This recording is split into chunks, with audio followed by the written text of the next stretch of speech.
they agreed to. And this was something that the Prophet ﷺ already knew ahead of time. If you remember, when the Prophet ﷺ first received the wahi, the revelation, and he went to Waraqah bin Nawfal, and when Waraqah told him, radiallahu anhu, he said to him that, to the meaning of that your people will come to shun you and they will expel you from Mecca. And the Prophet ﷺ, he found that difficult to believe. And he responded to Waraqah by saying, will they expel me? Will it really reach to that level?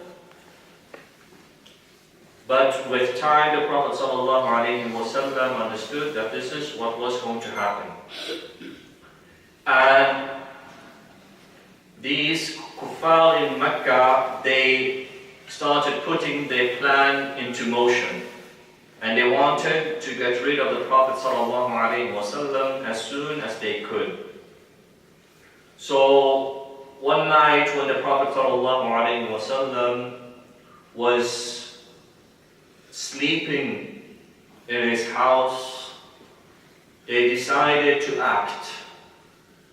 And they surrounded the house, believing that the Prophet ﷺ was there. And they were waiting and they were waiting. And the narrations tell us that the Prophet ﷺ during the night left his house whilst the mushrikeen were still surrounding the house, and Allah subhanahu wa ta'ala protected the Prophet ﷺ.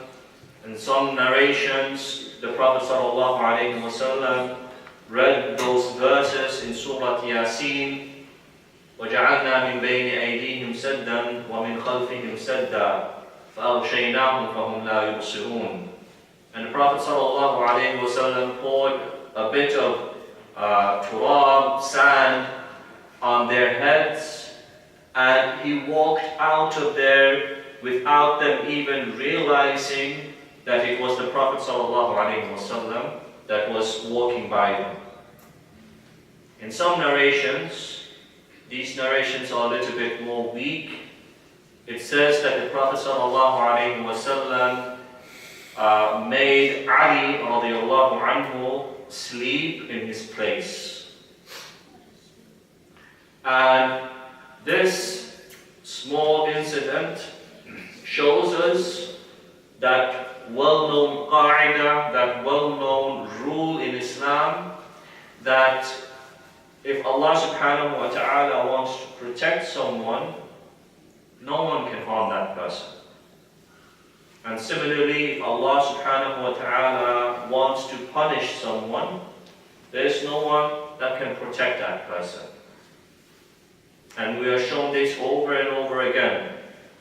Allah subhanahu wa ta'ala saves his prophets. So the Prophet sallallahu alayhi wa sallam, he makes his way past these people, and later on he goes and visits Abu Bakr as-Siddiq radiallahu anhu. And Abu Bakr as-Siddiq radiallahu anhu, the time when the Prophet sallallahu alayhi wa sallam is visiting him, in some narrations it says it is waqtu dhahira, meaning at a time where people in those parts of the world, they sleep. During the day when it's the hottest, they go to sleep. Sometimes it is before dhuhr, 1 or 2 hours before dhuhr, or sometimes it is after dhuhr. And the custom is that at that time you do not visit people. People usually stay with their families and you don't go around knocking on people's doors. So the Prophet ﷺ was out during that time. It's a hot time, it was a time where people weren't walking. And he knocked on the door of Abu Bakr as-Siddiq radiallahu anhu, and Abu Bakr as-Siddiq opened the door, and the narrations say that he saw the Prophet ﷺ wearing his amama, his turban, with only his eyes showing. And Abu Bakr as-Siddiq radiallahu anhu, he found it strange, not only the way that the Prophet ﷺ was dressed, but also at a time that the Prophet ﷺ was visiting him.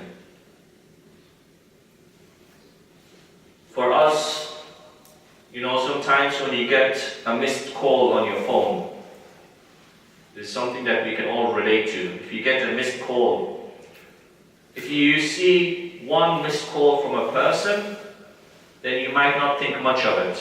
You think to yourself, this person, I'll call them back when I have time, or they will call me back. But let's say you're busy with something,